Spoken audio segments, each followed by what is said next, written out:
I realized that I forgot to eat lunch, so I went and had some oatmeal. What did you have for lunch? Any of my oatmeal buddies? Okay, so anyway, we're gonna get back into it. Am I the a-hole for refusing to reconcile with my mom despite family pressure? Hey everyone, I, 19 female, have been dealing with a difficult family situation and I'm seeking some outside perspective. My mom, 45 female, left me and my siblings, 21 male, 13 female, for a guy 7 years ago and has been in and out of our lives ever since. Wonderful. Despite multiple attempts to reconnect, she has consistently prioritized her on-again, off-again relationship over us. Great. I'll never forget the statement I saw one time. Every child deserves a parent. Not every parent deserves a child. Keep that in mind. I made the tough decision to cut ties with her about 8 months ago for the sake of my own mental well-being, and I've been undergoing therapy and personal growth to move forward. I'm proud of you. That can't be easy. Recently, my dad informed me that my mom needed help, claiming to be separated from her current husband. Dad, because there's dad, and then there's husband. Yes, connecting the dots. And I'm already like, I get that, dude. It's clear she needs help, and she should get that help. But don't perpetuate the pain onto the children. So I don't know, just the way he's saying that is like, she needs help, she needs you in her life. No, no, no, no. If someone is showing you that they are not going to prioritize having you in their life in whatever form, whether it's, you know, it's their child or whatever relationship, right? If they're showing that they do not care consistently, and especially like being in and out, they don't deserve access. If in the future they prove that they are willing to work for the access, that's another story. But no! Currently, it seems like this is not a good idea. In situations like that must be so hard, like when you have someone like that and they do clearly need help. And especially if you're a very kind person, which the dad may be, it's like, hey, she's suffering, we gotta help her. And it's like, I agree she needs help, but I am not comfortable with that. While I had no involvement in the situation, my grandparents and siblings have been pressuring me to give her another chance. However, I know that her track record indicates she might return to her old ways, and having her around negatively impacts my mental health. And like, bro, that's it. If it's not good for you to be around her, then that's all your family should need, to be like, okay, we won't involve you then. Especially if the rest of them are going to like go support her. Why does the OP specifically need to go out of her way, especially when it impacts her mental health? Family? Excuse me. My grandma has also breached my trust by revealing personal information to my mom, despite knowing our strained relationship. How dare thee? Don't reveal people's personal information. That's theirs. That's not yours. And like, if she's trying to come from a place where she's trying to help, that is not helping. That is so invasive. No passing go. Go to jail. This has led me to question my relationship with my entire family, as their actions have deeply hurt me. Yeah, bro. Do they not care about your boundaries at all? That sucks booty. If someone says, hey, I'm not comfortable with this, please respect that boundary. Why is that hard? If you really care about someone, you would care about what makes them uncomfortable. Like, at least factor it in. My goodness. Amidst all this, I've chosen to stand firm in my decision not to engage with my mom. My dad has always supported my choices and never pressured me to reconcile. Good. Good job, Dad. Her dad seems like a sweet person, because it's like, totally understand that this person needs help. Many people that like we care about need help. They should get that help.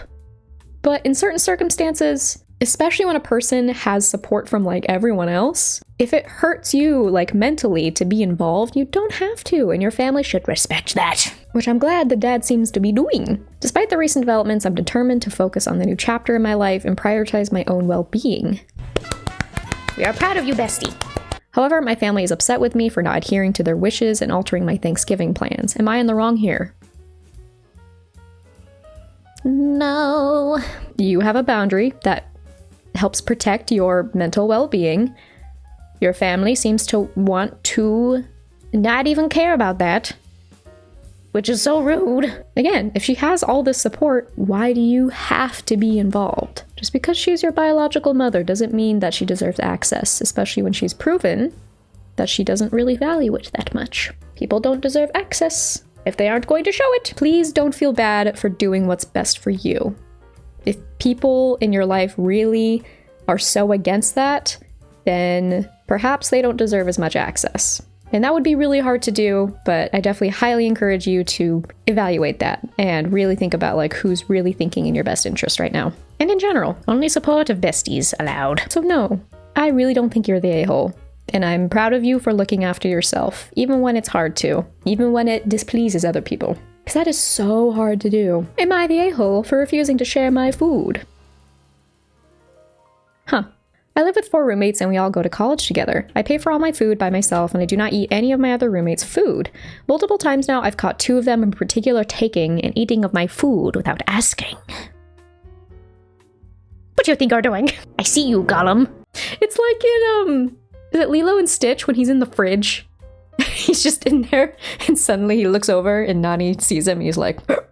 It's like in a horror movie, they're like hunched over the Cheez-Its, eating, looking around like a squirrel, and OP comes up behind him and just goes, I see you, as you deserve, you thief. I've asked them to stop and I'm usually met with, sorry, it was in the fridge, so why shouldn't we be allowed to have it?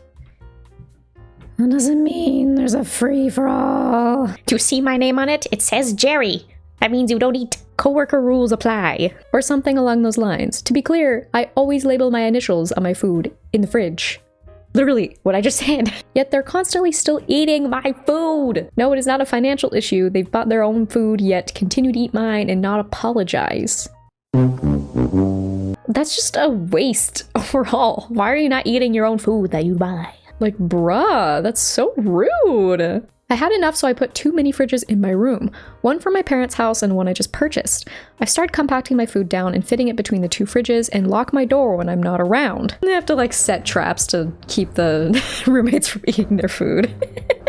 Mouse traps all over the floor, or like lasers in the room in spy movies where you have to jump around. My roommates, even the ones not eating my food, are very upset with me. Huh? Especially the ones that don't eat the food. What are you upset about? You're not even eating it. And those of you who are eating it, no, it's mine. They say it isn't fair for me to gatekeep my food from everyone else. It's their food. What is so hard about that? If you want that food, you can just get it yourself. Is it just that like, it's theirs, so I want it because it's not mine? You can't just take something when it's someone else's just because you want it. I'm sorry I have to deal with this, dude. What the heck?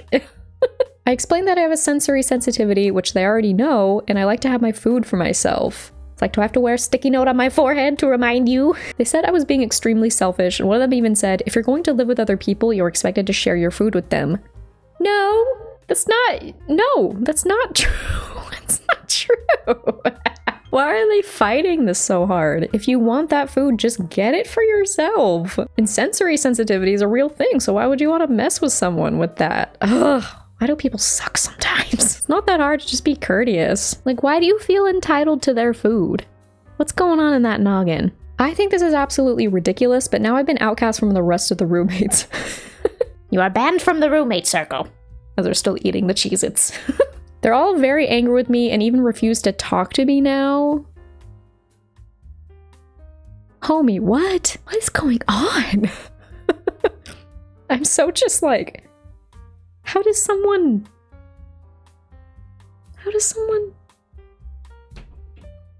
What? It's so childish. I've clearly upset them, but I feel very strongly about this. I genuinely don't know what to do about this. So am I the a-hole? No. Where could they possibly be coming from that they think this is okay? Perhaps they genuinely think that like they're entitled to like all food in the apartment.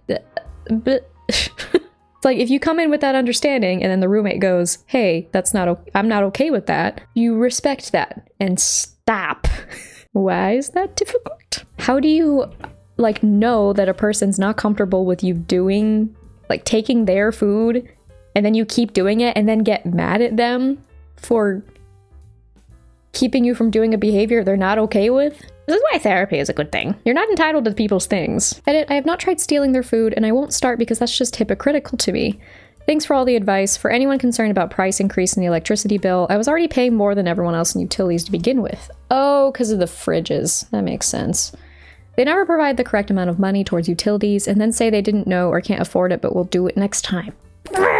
Y'all need lessons in being a roommate. You keep track of bills. You take care of your own food. This is a roommate situation. This is not like a family situation where like all like everyone's food is everyone. But even in some family situations, you can still put your name on your own food. There's nothing wrong with that. Like I've done that before. So one time I got a chocolate milk and then someone drank it. I was so sad because I wanted that chocolate milk. Yeah, dude, it's not that hard to be a respectful human, especially over something so small. This has been going on since the beginning. For everyone suggesting I cook for them weekly and have them pay for the groceries, I can see myself getting burnt out very easily, and I don't see them being willing to pay for the groceries, and will probably say something like, you should be willing to make it for us for free. Yeah, I unfortunately, like, given the information, I could see that being taken advantage of very quickly. Edit 2, I read your suggestions on moving out. The issue is that off-campus housing that's reasonably close to campus is extremely competitive, and at least where I am, students have to start looking around a year in advance, and all other apartments are currently taken. Yeah, that sucks. Where does one find the audacity to just steal people's food?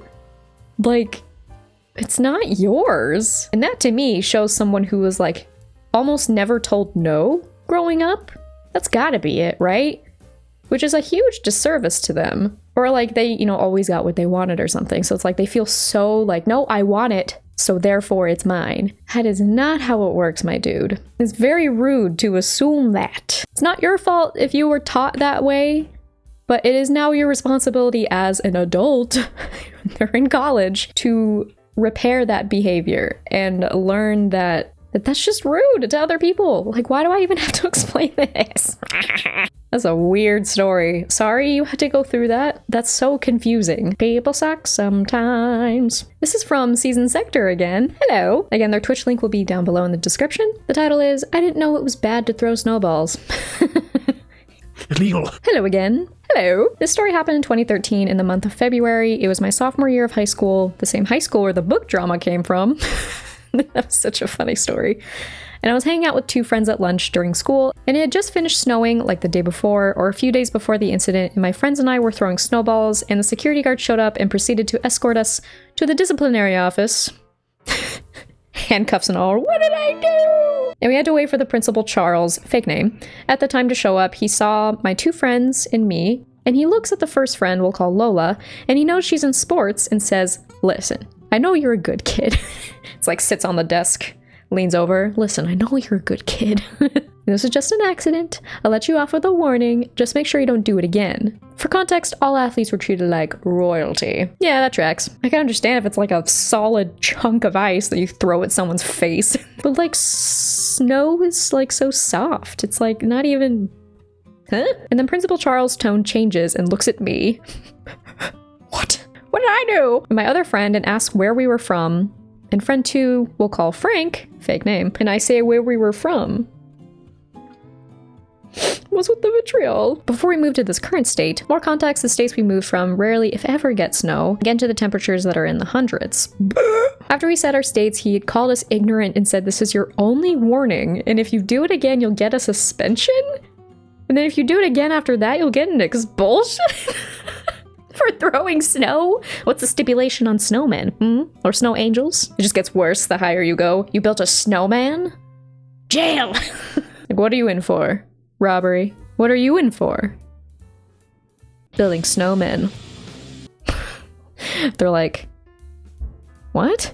And when we told people, they asked, how come you didn't check the student handbook? And in my defense, I didn't know there was one. There's a section in the student handbook about throwing snowballs. And when it comes to things like that, when you see signs at certain places, there's a reason why that happened. That someone got hurt enough.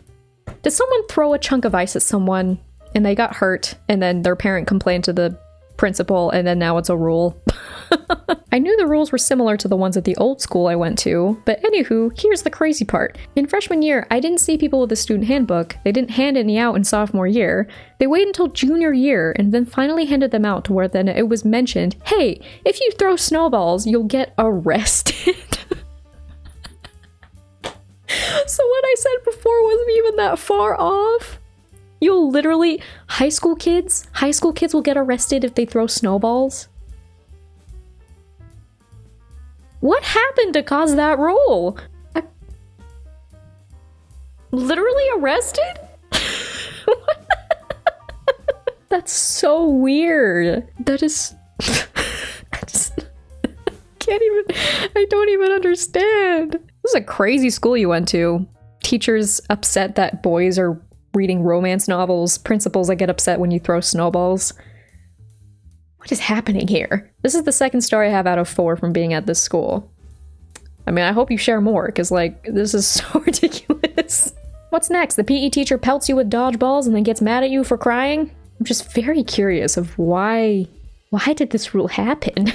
Alrighty, that's gonna be it for today's video. I hope you enjoyed and maybe learned something useful. I hope you're doing well, but if not, I hope this video has brightened your day at least a little bit. Remember, if you have any stories you'd like to share, you can either email me or go to the Google form link below, as well as links to the stories that I read today, excluding the ones that were sent directly to me. Thank you again to those OPs for allowing me to read them. And as I encourage in these videos, take care of yourselves, take care of each other, be good humans, and I'll see you in the next video.